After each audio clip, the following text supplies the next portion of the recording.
Citizens of Israel, today we mark one of our greatest achievements in the War of Independence, the return of all our captives, both the living and the fallen. This is a central goal, one we have adhered to throughout, during the entire 2 years that have passed since the beginning of the war. I promised the families of the hostages, and I promised you as well, citizens of Israel, that we would bring everyone back without exception. We promised, and we are delivering. Let me remind you that there were those who said at the start of the war, well, we need to get used to the idea that we won't be able to bring them back, that we won't be able to return even a single living hostage. I thought differently, and I acted differently. I believed that if we put heavy military pressure on Hamas, combined with intense diplomatic pressure, we would indeed be able to bring back all our hostages. And that's exactly what we did. But I also want to tell you, to put it mildly, it was not easy. I had to withstand tremendous pressure, both from within and from outside.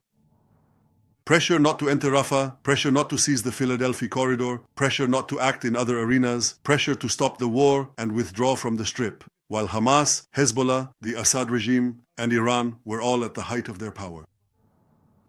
But I firmly rejected all these pressures because I had only one consideration in mind, the security of Israel. And that means achieving the objectives of the war, including the release of hostages, eliminating the nuclear and ballistic threat from Iran, which threatens our very existence here, and breaking the Iranian axis, of which Hamas is a central part. Despite all the pressures I mentioned, we continue to fight in Gaza, and we continue to fight throughout the entire region. By the time President Trump entered the White House, we had returned 158 hostages to Israel, 117 of whom were alive. Some of the hostages were freed in daring heroic operations by our forces, which you remember and know, and we bow our heads to the fallen. After President Trump entered the White House, we brought home another 49 hostages, both living and deceased. 10 of them were in additional daring operations by our forces. But the most difficult challenge still remained, to bring home all the remaining hostages. 20 living hostages and 28 deceased hostages. And you remember, commentator after commentator, night after night, day after day, they explained to us, there is no way on earth to bring back the hostages without giving in to Hamas's main demand, that the IDF withdraw completely from the Gaza Strip, including from the perimeter, including from the Philadelphi Corridor, including from the controlling areas, with all that this entails. Here too, I thought differently and acted differently. I knew that if we entered with force into the last stronghold left in Hamas's hands, the city of Gaza, and destroyed all its centers of power there, Hamas would want to save its rule. That's what I thought as well.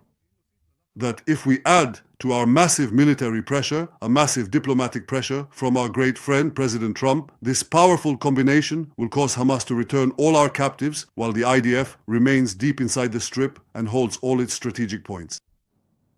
And that is what is happening. In this way, we are squeezing Hamas, we are closing in on them from all sides in preparation for the next stages of the plan, in which Hamas will be disarmed and then dismantled. If this can be achieved the easy way, all the better. And if not, it will be achieved the hard way. I want to make this as sharp and clear as possible.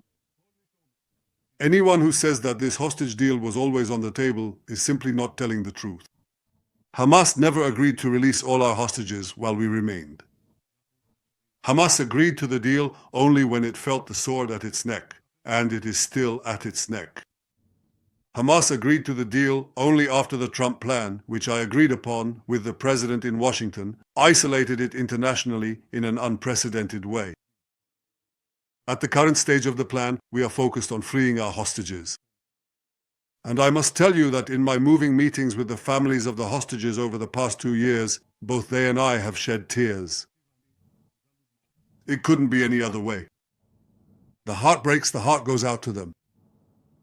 I promise them, the relatives of the hostages, I will not give up on anyone, and I will not give up on any one of them. And indeed, all the hostages will return to us. In the coming days, God willing, we will bring them all back. Alongside the immense joy at their return, they will face a difficult task of physical rehabilitation, psychological recovery, and all of Israel will embrace them so that they can stand on their feet once again. We will bring the fallen hostages to burial in Israel. We will work to locate all of them as soon as possible, and we will do so as a sacred duty of mutual responsibility. Citizens of Israel, on this emotional day, I express my gratitude to our heroic fighters in the IDF and the security forces. Since the outbreak of the war, they have stood on the various fronts to defend the home of us all. Without the remarkable sacrifice of our soldiers, we would not have been able to bring the hostages home. We embrace the families of the fallen. Family in the great sorrow. And we wish our dear wounded of the war, those injured in body and soul, a full recovery.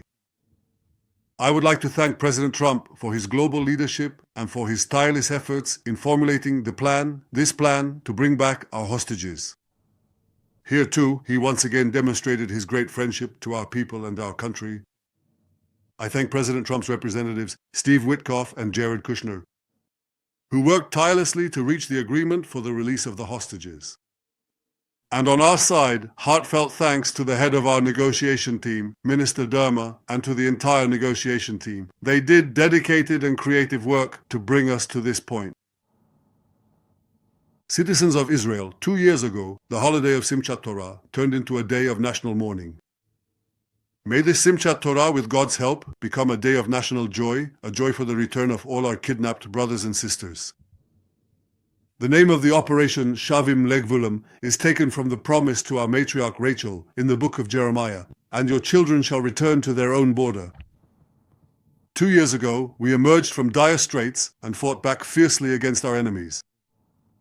Thanks to your resilience and unity, citizens of Israel, we have withstood difficult tests. We have achieved tremendous victories that are changing the face of the Middle East. But as the Chief of Staff said, the campaign is not over yet. We still face great challenges, but also great opportunities. Together we will face the challenges, together we will seize the opportunities, together we will complete our missions. And together we will expand the circle of peace around us. Thank you very much, dear citizens.